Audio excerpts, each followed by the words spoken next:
Series Week 2, and our demos this week, Bubbly Brandy and Macaroni Max. We've got a squat clean ladder, power cleans, front squats, and shoulder to overhead. We release these workouts right here on YouTube every day at... Every single day. We just keep popping these out. Thursday at 1 p.m. Join our entire community to practice the skill of competing. Use the next 2 days to plan a strategy, grab some friends, and throw down on Saturday. See where you stack up each week on our Throwdown leaderboard. It's free to sign up. Go to trainingthinktank.com/throwdown. This week's Throwdown is week 2 of the team series. It's a 2-part workout, so you have 2 scores. First part is a squat clean ladder, 16, 12, 8, 4, 2. Squat cleans increase weight each round.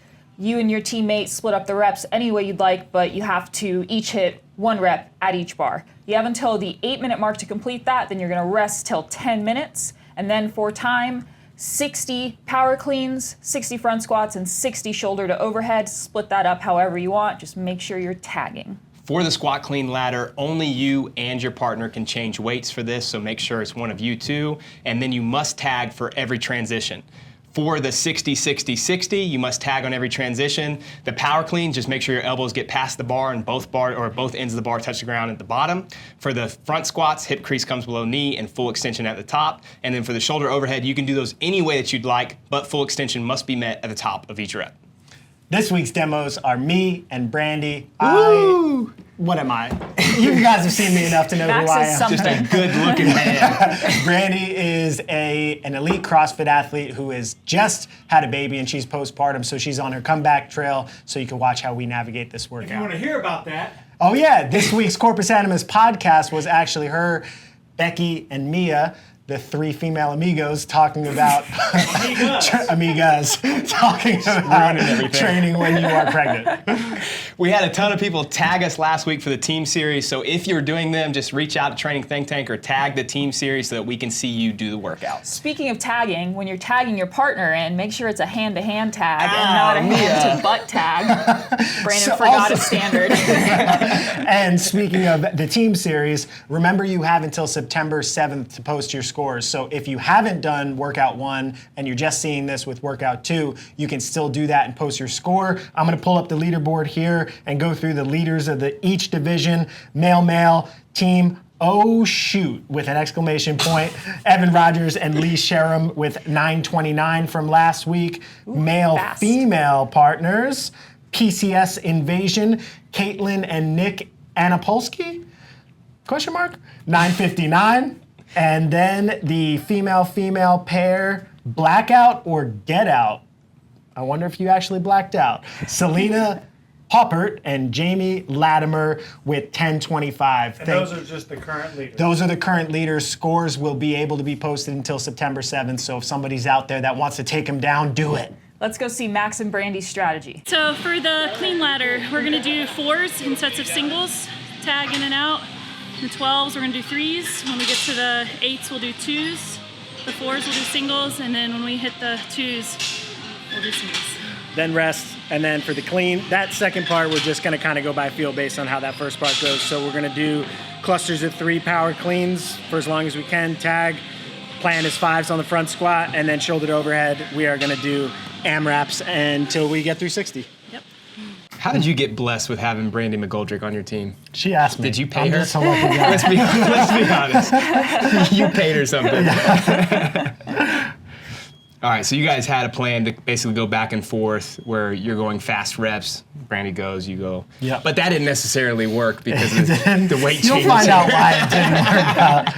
Yeah, for these, I was just trying to go quick and not really set up and just get my hands on the bar as quick as possible.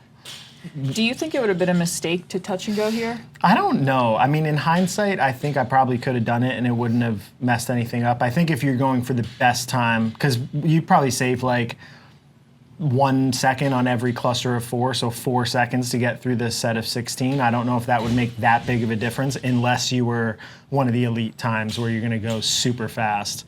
Yeah, the big difference would probably be at the heavier bars. Like for you, the 225 and 275 bar, being able to go faster there. Yeah. But you know, I don't think you're like you said, you're not making up a ton of time going touch and go on this first bar. So you have to tag with the hand. I was so nervous for your head here. I know. I was on the other side, and it looked like the bar was really close. I didn't even think about it. Protect my big I dumb said head. something at one point. I think it's at a later bar, but you didn't move. He's so focused. Yeah. All right. So I got my weight change right on time, and started. My plan here was to do 3, and then tag Brandy. Yeah. And I realized we were gonna have a problem right about here. I did a my good job, third, though. and I looked over and I was like, oh, fuck. He went back because I told him, Max, you have to keep going. Would you have just stood there and waited? Nah, I wouldn't have. I think it would have realized that it would have just taken too long. Yeah, you did a really good job of kind of going on the fly and adjusting, because I think some teams may panic. I had no Were you choice upset there. about it? Not really. I was just thinking like, oh, this might really impact my ability to clean 315. I'm getting tired now. See, now it's getting really close to your head. Yeah. So one of the things I think that people can do, Brandy wanted to change it to put 45s on and then kind of go from there. For that first break, it's just going to be so fast. I would probably just have like change plates or 10s if it's a male-female team, so that you can just kind of throw them on quickly, and your weight changes aren't lasting 20 or 30 seconds. How does this change, you think, for same-sex teams? Like the person who is about to work, would you have them resting while the other person loads the bar? So like if Brandy were finishing and Max was going to come onto the same bar as her, would she put the weights on? Yeah, I would do that. Yeah, I think so. I think one person for each weight change should just be the designated changer, so the other one could rest, especially in the later bars. Maybe in the light bars you can go one person changes each side, but the 275 and 315, I felt like I needed a little bit of wind to be able to lift them. Yeah, originally when we were writing this workout, we thought that this would be the fastest way to do it, male-female, but it actually turned out to probably be the slowest, just because of the 2 bars and having to change the weights. It might be faster on the second part. Yes, for sure. But all right, so now onto the 3rd bar for Brandy.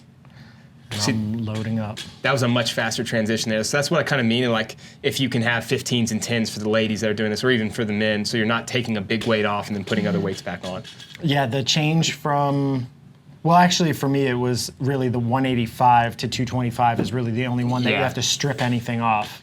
But I mean, that'd be awkward to do a 25 and then 2 10s and then a 25 and then 2 10s again. I feel like you're gonna just have to take that 25 off in that transition. But some people have done that for open workouts. Max, where you at? You ran away. I was chalking my hands up. I thought this might be a little bit heavy for me. Yeah, I told you after this is probably the best pulls I've seen you have for, since you really started back doing CrossFit. Now, you were super strong before that. Took a little break. I think you just started doing more CrossFit and you're focused on your endurance. But your pulls look great throughout, and you'll see the 315 pull looks awesome too. Yeah, just the squatting and getting out of the hole in that front rack, my positions get a little bit collapsed. Go ahead. So, leading into the final bar, Max 315, what is that for you? Pretty comfortable? That's a pretty high percentage. I mean, I've hit it pretty regularly. I feel like you knew you were going to hit it. Yeah. Brandy had not cleaned 215 yet postpartum, so what I think you should have done in this one is hit one more weight at 275. That would have been a much better teammate thing to do. We made a plan ahead of time, and I stuck to it. Don't criticize me. But I do think this is a mistake. I loaded 315 here, and I watched that lift there was pretty close for her. And if she had missed this lift, it would have cost us a lot of time for me to have to go back to 275. Luckily, Brandy's a gamer, and she stuck it. I think too, though, if you waited, then you're still wasting time. Yeah. So you had to take the risk to add the load for you and just Yeah. trust that Brandy was going to do it, which, obviously she did. All right, so one apiece. Yep. I really like that we made it where everyone has to do at least 1 rep at each bar. I know that may be uncomfortable for some people, but it forces you to try. Look at that face. Big pull, grinder out of the bottom. And I knew I was done 5 minutes in. That was nice. I was like, all right, I did my part. You couldn't load this for her? I didn't think about that. Yeah, that was another thing I actually had in my notes. You did? Max, load the bar. Well, to help everybody else, that's something to be aware of. If you are done, or if you see that your partner is struggling, step up and help them with loading the weight, or know, like, hey, I could hit one more rep, and even though I'm going to end up doing more work than them, it's going to give us a better score. Just something to be aware of as you're going into it. Should we be aware of Brandon in the background doing some power snatches? Yeah, that's about all I can do. That was the deepest that I can go for my snatch. That's your squat snatch? Yeah. All right, so here's Brandy stepping up at the 6-minute mark. Let's see how this goes. Gets it wrecked. And So close. Yeah, I mean, she had it up there. Mike just walked out of the room. You guys can't see him. I was going to ask or maybe Mia, you know, what was the heaviest that she's gone before this? I think it was 205. 205, okay. Post. Yeah, so she's Postpartum. 8 months postpartum. And this is only 5 or 10 pounds off of her lifetime PR. Yeah, she has made such great progress coming back. Because obviously, you know, the first 4 or 5 months, it was really more about focusing on Liam and taking care of Mike as well. So. Who's the bigger baby in this? Oh, Mike, I thought you walked out. Yeah, so she took that lift at 6:04, which means basically we were on pace for that to be the end time. And I think with a team that has a little bit smarter strategy with the weight changes and understand that's going to happen and a little bit more comfort at the heavier bars, that means a sub-6 time is definitely feasible.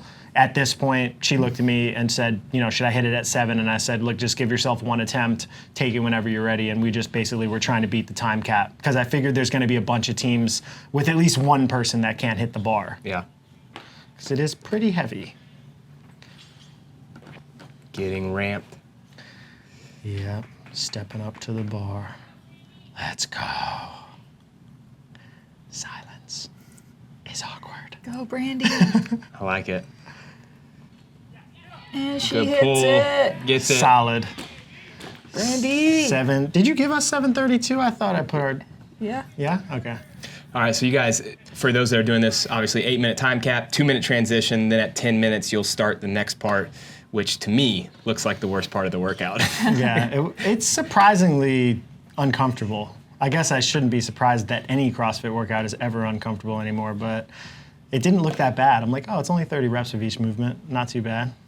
So for this part, obviously male, female, they'll have 2 different bars. You still have to tag. So I would think about that beforehand of how you guys want to transition, how you want to tag, because if you're tagging, if you're doing, you know, singles or, you know, fast doubles on, let's say your power cleans and you're transitioning 30 times, that transition or that tag is going to matter.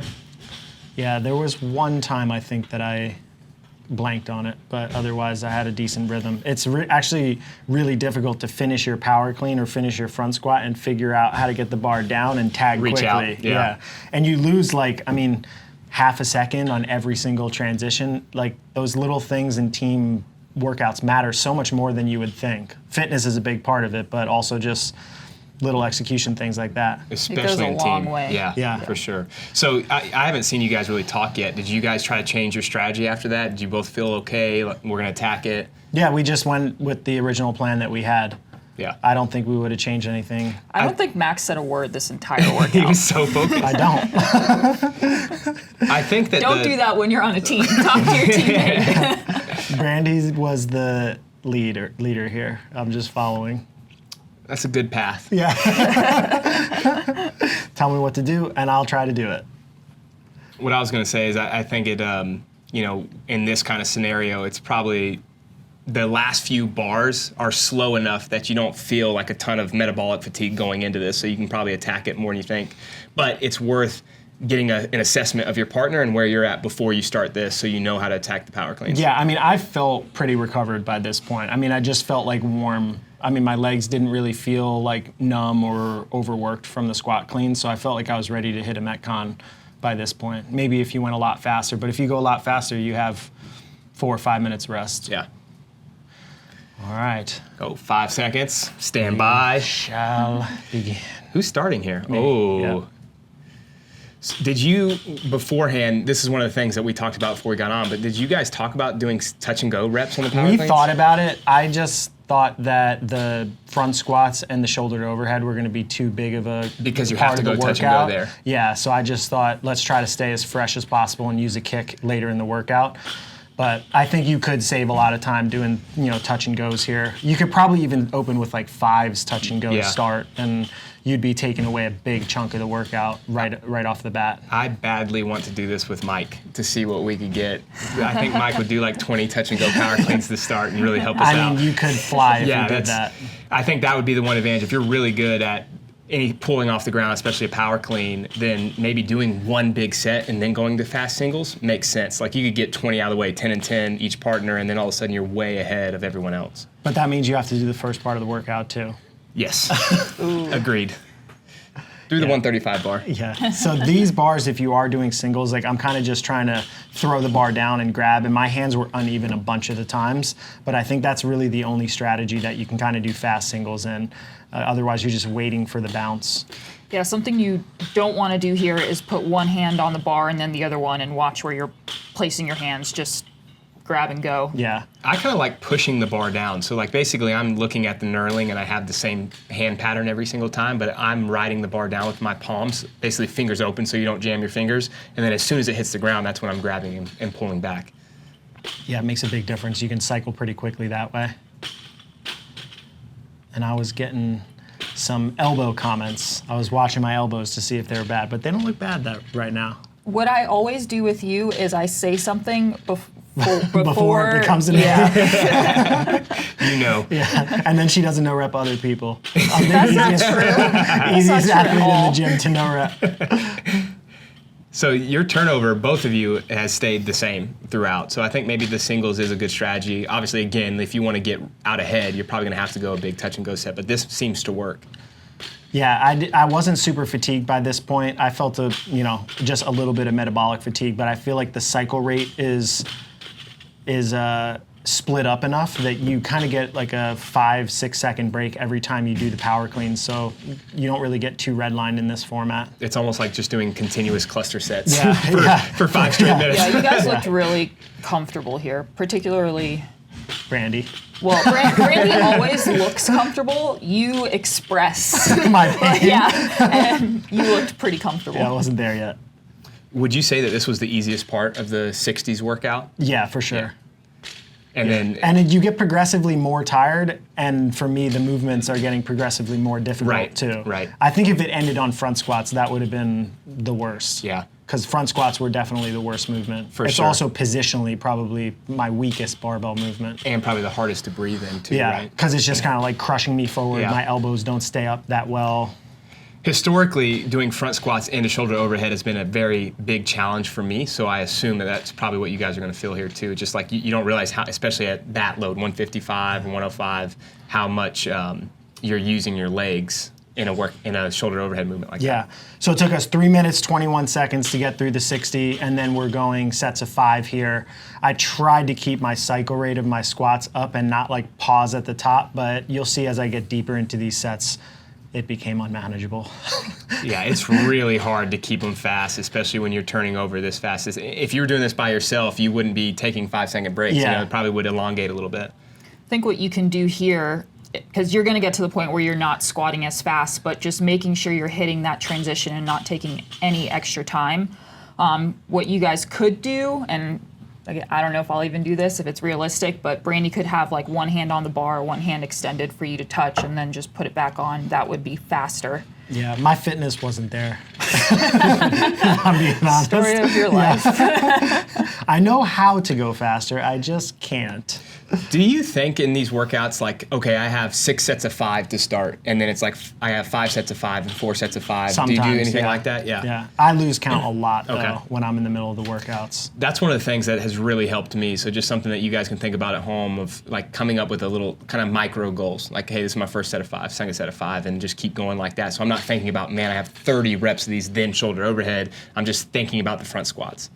Yeah, my transitions there, I would tag and then put my hands on and kind of wait a second or two until I felt ready. I think cutting those out every set would make a difference. Probably could have cut just myself 12 seconds off of this if I had just been disciplined enough to tag and rip the barbell off the floor right away. Yeah, you're going to see some times that are bunched up because most people are going to be going back and forth like Why this. are you It really so far does. away? Movement speed's going to there you matter. I was aware. But this is still like, that's a 3-second transition after I've already been tagged. But I was pretty messed up. These front squats really did not feel good. You're still moving relatively well. I think your first set was obviously your fastest. You could tell like you were deliberate trying to get out of the bottom, but those are still pretty fast. I think we have, either this is the last one or we have 2 more. 1 more rotation back and forth between us. I have not been counting. Mia. I have been counting in there, in the past. Can't read your Pass board. Mia. Oh, this is where I got yelled at Good for job, tagging. Brandy. I thought she tagged me. Yep, there's another Then 5 you guys seconds yelled wasted. at me. I was like, that's not how it works. I was like, she just tagged me. All right, so last set each. Your first 2 were really fast, and then some pauses at the top. I was struggling there. That's tough, though. All right, last one her for Brandy. transition there is a little bit slow as well. So we both started to get fatigued here. So now you know you're going in the shoulder overhead. Did you have a number in mind, or were you just completely off feel? Yeah, completely off feel. I thought in my head, I went off feel. I was just gonna lie to you. I appreciate your honesty. I was going to lie, but I didn't. All right, and that was another 10 seconds after the transition. And I couldn't really decide the best way. I was like, all right, I'm gonna push press it. I'm like, no, those are hard. I don't know if I should strict press this or push jerk. It wasn't my pressing, it was just my heart rate at this point. Yeah, and I'm sure legs, right? Yeah, Like, you just don't realize how hurting. fatigued they are. So Brandy told me afterwards that during this set, if you watch her face, she says 1 more when she's going to do 1 more rep, which is a really smart team strategy because then your teammate can be ready. And she was like, I hoped Max picked up on it, but he didn't. So you never told her when it was 1 more. Yeah, I don't think I am the best teammate yet. Shoulder overhead is on it. tough too because the turnover's so fast. So like you did a set of 10, she did a set of 7. You only had 8 to 10 seconds of rest, and then you're back on the bar. Yeah, it was really quick. I do think that like AMRAP -1 or AMRAP -2 is a good approach to this. Front loading it, I think is smart. Yeah, I feel like your rep count is going to descent no matter what on this. And some people, I open with 10, and I probably could have opened bigger. I think a male-male team, if you could open with like 18 to 20 and the other partner can do that too, not only do you get almost all the work done in 1 set each, but then the rest break is longer because then the other athlete is holding the bar for a lot longer. So you might be able to do like 20, 20, and then chip it away in 2 or 3 more sets. So there might be some time to be gained here as well. Yeah, I think that there's actually a ton of time for those that are really good at shoulder overhead. Obviously, it's the last movement, so everyone's going to be blown up. There's going to be a lot of respiratory fatigue and cardiac fatigue. But I think that, again, if you can do 20 and 20, that's a big ask. But for like an elite team, then they could probably still go 10 and 10 because it's 1 set of 10 to finish. You're going to have some people that can do that. It's another slow transition. Sometimes it's painful to watch yourself. You say slow, but like the difference between now and even 6 months ago with the way that you were transitioning is very impressive. Because we're talking about 25-second transitions, and now you're getting on the bar relatively quickly. Yes, Brandon. You're Thank so you. nice, You Brandon. Say something, Mia. I'm going to start calling you Meanie Mia. That's the next time she demos. Just to Max, though. Demos the workout. I think Brandy's doing great. If only she had a better teammate. I tried to steal her when I got abandoned, but now I have gorgeous Gus. So Great job. you did it. I'm job. glad that's over. What's your team name? Max and Brandy. Very creative. So original. Project Pat, you know the deal. It's a wrap, you know what I'm saying? Your boy Project Patar in this thing, man. Hey, look, man, thank y'all for watching Training Think Tank's YouTube channel. Y'all hit that motherfucking subscribe button, you know what I'm saying? So y'all go ahead, man. Thank y'all for watching the channel, you know what I'm saying? Hit that motherfucking subscribe button, let it be known, what it be known, what it be known, you know what I'm saying? Patar.